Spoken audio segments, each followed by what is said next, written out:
अस्सलाम वालेकुम स्टूडेंट्स। कल हमने बॉयल्स लॉ की स्टेटमेंट भी कर ली थी, इसके अलावा उसकी एक्सपेरिमेंटल वेरिफिकेशन कर चुके थे। आज हमने स्टार्ट करना है graphical explanation of Boyle's law. Boyle's law था क्या? बॉयल्स लॉ हमें ये बता रहा था कि अगर हम कोई गैस लेते हैं at specific temperature, constant temperature हो, तो उस गैस का जो वॉल्यूम होता है that is inversely proportional to pressure. अब हमने उसको ग्राफ की फॉर्म में ड्रॉ करना है।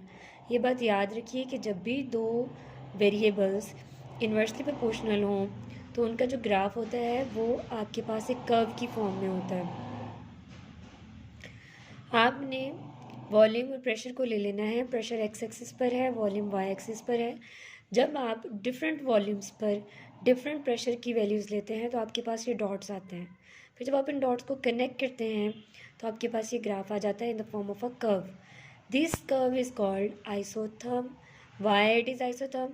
Because in Boyle's law temperature is constant. Iso mean same, therm mean temperature. तो सेम टेम्परेचर पर वॉल्यूम और प्रेशर का ये रिलेशनशिप है।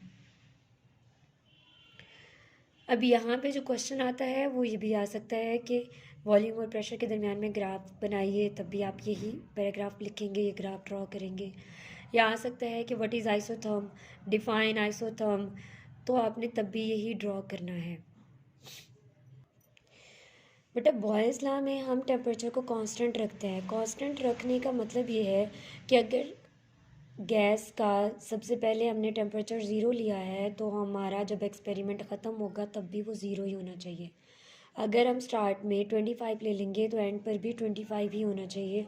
इट मीन्स कांस्टेंट, मतलब कि आप जो भी टेम्परेचर ले रहे हैं वो कांस्टेंट होगा। अगर आप ज़ीरो पे लेते हैं तो आइसोथर्म जो है वो वॉल्यूम और प्रेशर एक्सिस के करीब होता है।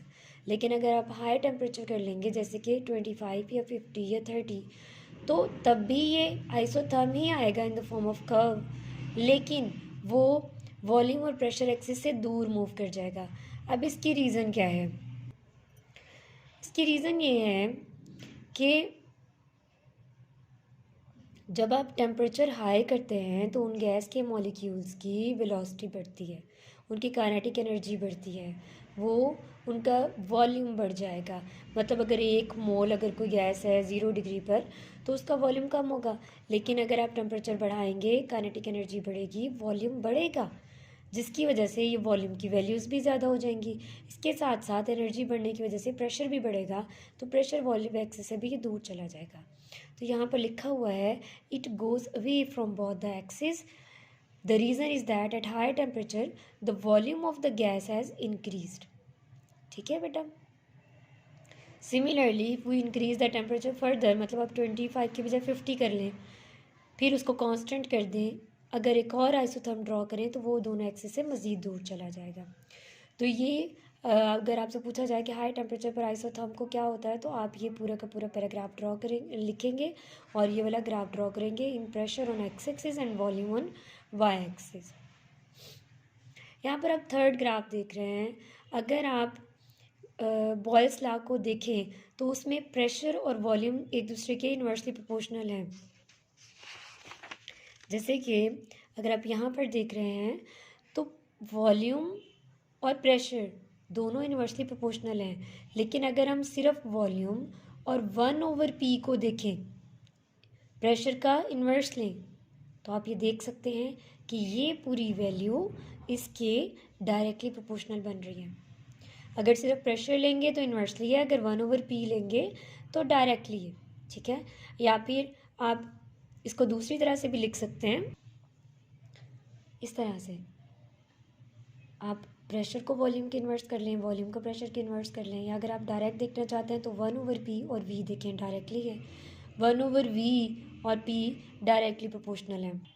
तो अब यहाँ पर देखिए वो आपको ग्राफ दे रहा है 1/v और p के बीच में, तो अब ये डायरेक्टली प्रोपोर्शनल है। और जब भी दो वेरिएबल्स डायरेक्टली प्रोपोर्शनल हों तो आपके पास स्ट्रेट लाइन आती है। ठीक है। स्ट्रेट लाइन क्यों आती है बेटा? अगर आप ये पॉइंट देखें तो यहाँ पर प्रेशर की वैल्यू भी डेफिनेटली कोई 1 होगी और वॉल्यूम की भी 1 होगी। अगर आप इस पॉइंट पे लेते हैं तो प्रेशर की भी 2.5 हो चुकी होगी और वॉल्यूम की भी इस तरह से बढ़ चुकी होगी। तो अगर आप एक वैल्यू बढ़ा रहे हैं तो 1/v भी बढ़ रहा है, ये डायरेक्टली प्रोपोर्शनल है, तो आपको स्ट्रेट लाइन मिलेगी। अगर आप टेम्परेचर हाई करते हैं तो फिर उसी तरह से टेम्परेचर हाई करने से काइनेटिक एनर्जी बढ़ेगी, और काइनेटिक एनर्जी बढ़ने की वजह से उसका प्रेशर बढ़ जाएगा। तो जो ग्राफ की लाइन है straight line, that will move towards pressure axis, क्योंकि प्रेशर हाई हो जाता है एट हाई टेम्परेचर। ठीक है, यहाँ पर देखिए, if graph is plotted between 1/v on X axis and pressure on Y axis, straight line is obtained as shown in the figure. This shows that the pressure and inverse of volume are directly proportional to each other. Inverse of volume in 1/v. This straight line will meet at the origin, which means that when pressure is very close to 0, then the volume is so high that its inverse is close to 0. By increasing temperature of the same gas from T1 to T2, keeping it constant, but again vary pressure and volume. Graph of this data between P and 1/v will give another straight line. This straight line at T2 will closer to the pressure axis. ठीक है बेटा, एक और graph वो draw करता है, और ये ग्राफ है उसका between pressure on X axis and P V on Y axis.